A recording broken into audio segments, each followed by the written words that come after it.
Today we're out here at Lake Lanier with the Tiwal, which is the inflatable sailboat, and we're going to assemble it and we're going to take it out on the lake and show you how it handles. Start by just looking at how it fits inside the car. And this is a RAV4. It's like a 2015 RAV4. So as you can see, I have to put the seats down to make the boat fit. And with the seats down, it fits. The two bags are here along with the sail bag. And we have the PFDs along with the trolley for the dinghy.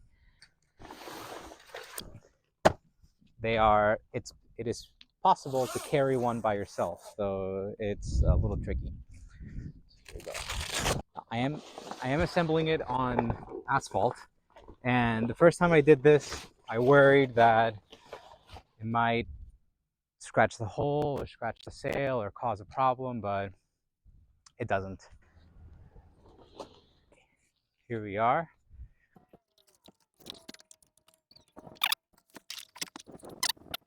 So this is an optional accessory you can buy from Tiwal, but it's the high pressure pump.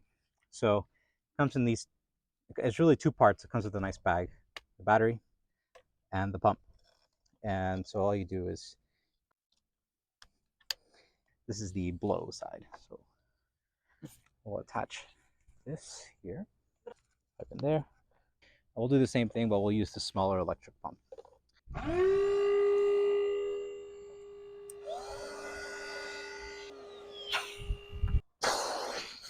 right.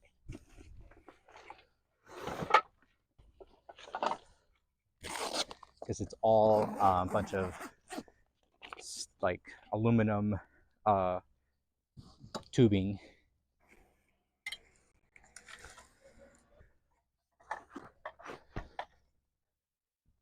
And from here, I'm gonna have to ask my my assistant to help me assemble. So we're gonna cut over to the other camera, and we'll show you how this works.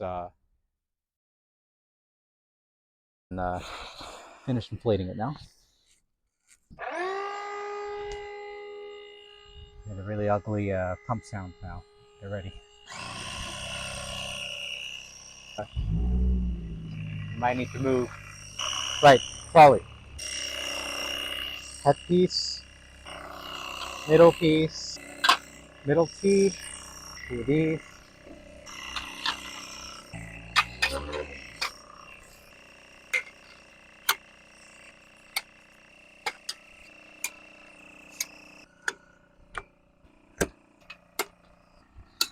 Because I didn't close the spring, we're about to lose some pressure here. Quite loudly. And so the sail is actually quite long, even stored like this. So long that it reaches all the way inside of the front, the driver's seat. So.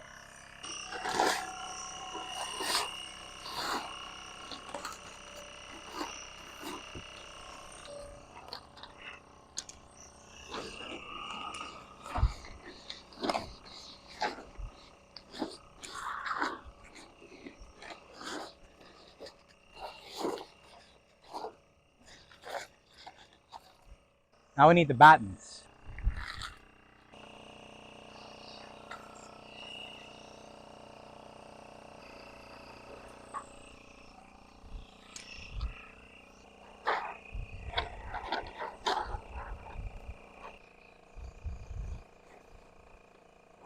Sometimes there's a little stitch in the middle, the batten can get stuck in, but you just gently push it through. Excellent. Now we need to fill this other side. Messed up again. Anyway, here's the boat assembled on the trolley, and now we're just gonna somehow I'm supposed to use this elastic cord, but I honestly don't know how I'm supposed to use this. So we're just gonna take this and we're gonna go.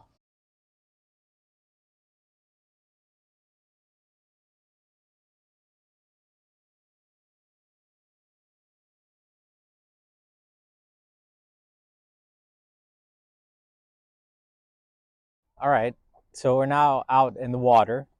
The launch was pretty uneventful. Let me tell you about my boat. Pretty standard Tiwal 3. It contains a couple of accessories. I think the primary one is this cleat. So what you're supposed to do with the boat normally is this line. You're supposed to hold on to it all times, and if you ever get overwhelmed, you just kind of let go of this line, and that depowers the sail. But we learned to sail on mono, like 22-foot monohulls with these kinds of cleats, and we got used to not having to hold on to the line, and it's a little bit tiresome. So we bought this upgrade. Tiwal Tiwal claims that it's for pros. I think what they're really saying is, now when you have a cleat like this, you always have to be holding the line and respond by taking it off the cleat and then releasing the line and depowering your sail. But without the cleat, you just kind of get that. Yeah, we're tagging. You just kind of get that automatically by your inability to hold tension on this line. Right? If you can't hold on to this line, you just let go, and the boat will depower itself, and you're safe. The sail. So we got the reefing sail. Um, Tiwal will sell you, I believe, three sail sizes. They'll sell you the standard mainsail, which is the full length of the mast. They'll sell you a smaller area sail. I guess useful if you are in a place that's high wind. And they'll sell you this reefing sail. I'd say the only downside to this reefing sail is that if you look up the sail, the monofilm material is only 50% of the sail, and then the rest is, I believe it's Dacron is what these sails are made out of. So yeah, maybe the sail is slightly heavier than the standard mainsail, but I don't notice it. And I do like the convenience of being able to reach. Look at the flag all the way over there. Zoom in on that flag. As you can see, the wind has died on us. We're at the mercy of um, Lake Lanier's water. But it's a pretty peaceful experience. Of course, the boat makes no noise, and you feel like you are on a paddleboard. You feel like you're on a big paddleboard that you can sit on, and because there's a rudder and there's a centerboard, it's an extremely stable uh, paddleboard. Gosh, I would get one of these houses with their own dock Yeah, it's a pretty nice house. and a Scarface vibe. Oh yeah. What is wrong with that? But why is it shooting water up? Yeah, they like a jet ski. That's Here comes a not. wave. Okay, Hold here on we to your go. butts. 45 degree. I'm pretty sure this is a no wake zone, but again, it's Lake Lanier. People don't care. We're going fast. Oh yeah, We're going fast. we are going fast. All What's right, going on? all right. So I think it's about 30 minutes since the last time, and we have now made it out into more open waters. So Lake Lanier is a mess. It's a mess in terms of the number of boats out here, the number of islands, the number of peninsulas and isthmus, and what it causes is the wind is constantly changing. Boating industry healthy as ever, at least on Lake Lanier. I don't know how it is in the rest of the U.S., but geez. However, sailboat industry still room to grow. I only saw one sailboat today, and it was docked. So where are my sail people at? We out here. We are here, and it's very relaxing. Um, really not that many boats, and I don't know if this is a bad practice, but I like to just kind of lay down across the beam of the boat, just kind of control the tiller with one hand, and just relax. And what we do is we just go on a beam reach for about quarter mile, and then we tack, and then we go on a beam reach the other way, and then we just go back and forth, and it's just very relaxing. Of course, making sure that we are not getting blown up or down wind too much. and correcting if we are. Like right now, I think this boat has a bit of a weather helm, and we're being pushed up, which is fine. You can always go up. You can always go down. Sorry, if you're being pushed up. Of course, we're keeping a lookout. Of course, we're boating, safely. I watched that side, and Camilla watched the other side, and together we're keeping a lookout.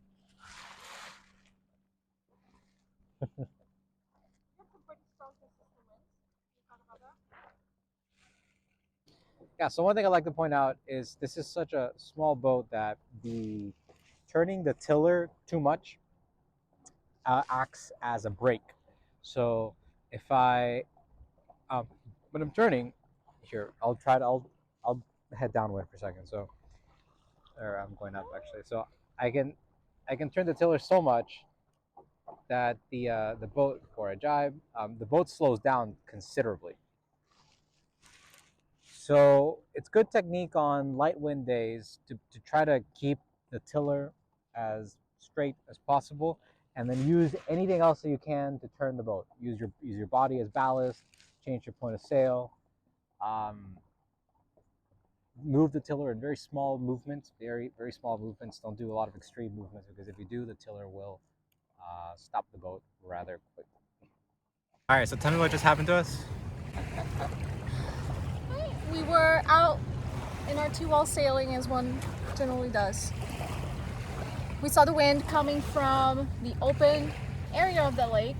Try to do a cheeky jive to go around a boat that was coming from our leeward side. As I am driving, I did not bring in the sail. I'm just expecting a violent jive. Actually, you did bring in the sail, but then as soon as the drive started, you kept the sail in. And no, then, I had not brought it in. And then you called it out that I hadn't brought it in. Right. So I started bringing it in, but the jive had already happened. Already started. Yeah, it already started. And I'm still trying to finish bringing it in while we have already changed sides. Yeah. I don't let it out again. And then what happened? And a couple of days capsized. Yeah, and then the boat capsized. Actually, it didn't capsize. It rolled on. It got on its side. It got on its side, and then we just flipped it. I held on to the center board. It was very slow. It's like you're on your floaty in a pool, and you just kind of go over to the side. Yeah, and then you just fall to the side. Yeah. It's fun.